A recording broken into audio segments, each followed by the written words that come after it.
Hello. Hello.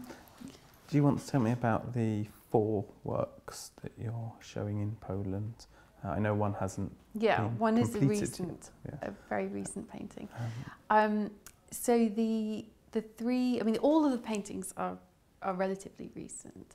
So the earliest one out of the group is called Swimmer, and that is from 2011 and is made with pastel, on a pastel ground, but it's a painting. It's a stretch over canvas.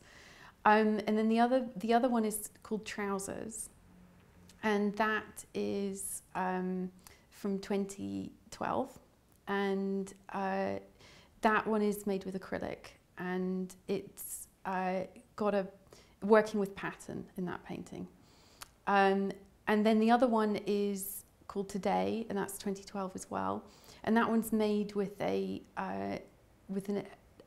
spray, with an airbrush. And something I think linking all of the work is they all have a sense of some forms of repetition, like they're familiar situations that are something that would be gone back to again and again. There's also, I think, a sense of of a body in it, whether it's a body looking out, looking up at the sky, or looking out as in the Swimmer painting, and also a sense of the body with the trousers and this kind of repeated shape, and this kind of scale happening with the scale of the painting. And then one thing I always do in my paintings is I'll not only be thinking about what it looks like as an image, and working with that, but also how does the scale that I've chosen, how does that work with somebody looking at the painting, in relation to their size, how they're looking at it. And they're quite abstract, quite a lot of your work, or they kind of hover between abstraction and figuration. Although the titles, interestingly, have quite figurative titles. Yes. You know, they kind of describe, they're quite evocative of maybe a narrative, you know, albeit an opaque one. Do you want to say a little bit about how that kind of operates, that figuration and abstraction? I mean, how would you class the paintings if you had to class them as one or other? Well, you probably wouldn't. No, I wouldn't. But in terms of that relationship, I suppose what I'm interested in when I make a painting is to have as much visual freedom as I possibly can. That's where my starting point is. So one thing I find really useful when I begin a painting is to not. I'm always harnessing it to some idea, there is a subject there, and the titles always reflect that.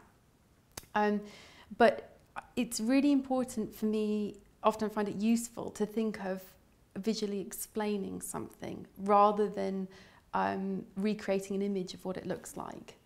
And I think even going back to the paintings that I'll be showing, even something like the Today picture, which is probably in a way, I mean, it is in a way a very figurative painting, but it's a lot also to do with the mark and this kind of weightlessness feeling. So it's how that again works with the abstraction figuration in terms of how that mark works with the image. So the paint itself is very important to me, and also free range in terms of form and colour is very important for the work.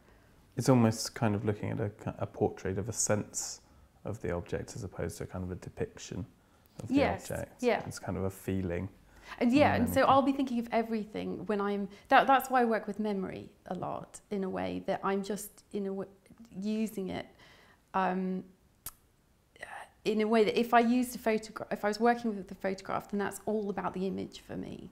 Whereas if I'm thinking of a particular situation, I'm thinking of a particular memory, then I'm incorporating, in order to explain something, what something felt like, I'm incorporating all the other elements that I'm really interested in. How do I translate that visually? So things like maybe the space around something, or even whether something felt hot or cold, or all these kind of different senses. So tell me how you kind of start a painting in a very kind of practical way.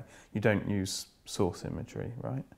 I might have a source in mind, but it goes in a way. So when I say source, I might mean something I've looked at that day.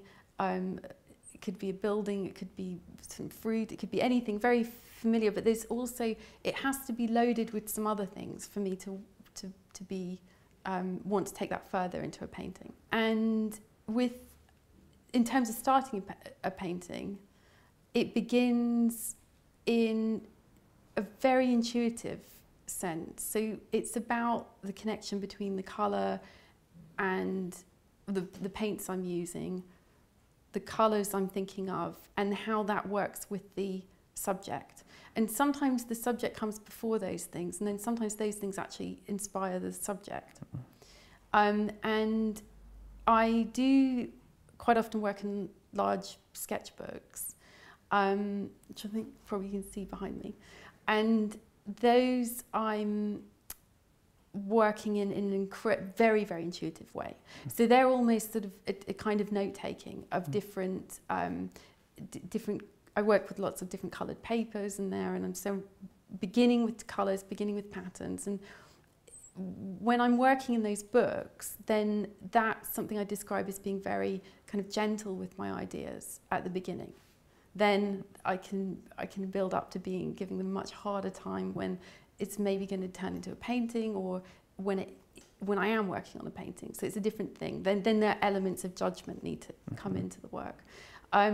So sometimes one thing I'm not doing is when I'm working from those sketchbook images, I don't tend to work very directly from them, but it's almost a kind of rehearsal for the painting. But I don't know what the paintings will look like until they're finished. You use all kinds of paint in your work, obviously oil and acrylic, but also kind of aluminium relief, you know, kind of spray paints and what have you.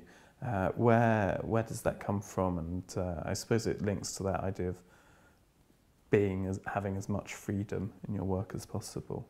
But how do you go about, you know, saying, okay, this needs a bit of aluminium relief and this doesn't? I mean, in one sense, I'm only ever working with canvas or linen stretched over stretcher bars. So that's a consistent aspect to my work. Constant. When I'm not working on paper or something. So so then, in terms of what does vary, like you were saying, with the different surfaces I'm using and different types of paint. And the main reason that I do that is the different qualities of colour and surface.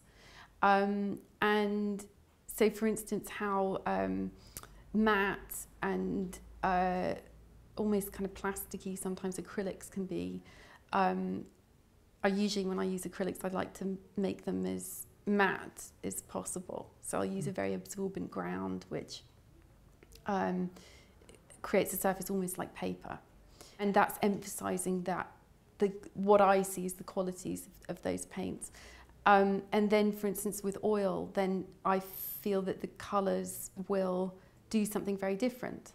They maybe have a different kind of depth, I've spent a really long time getting to know different types of paint and what they do, and it really comes to my mind when I am making a painting.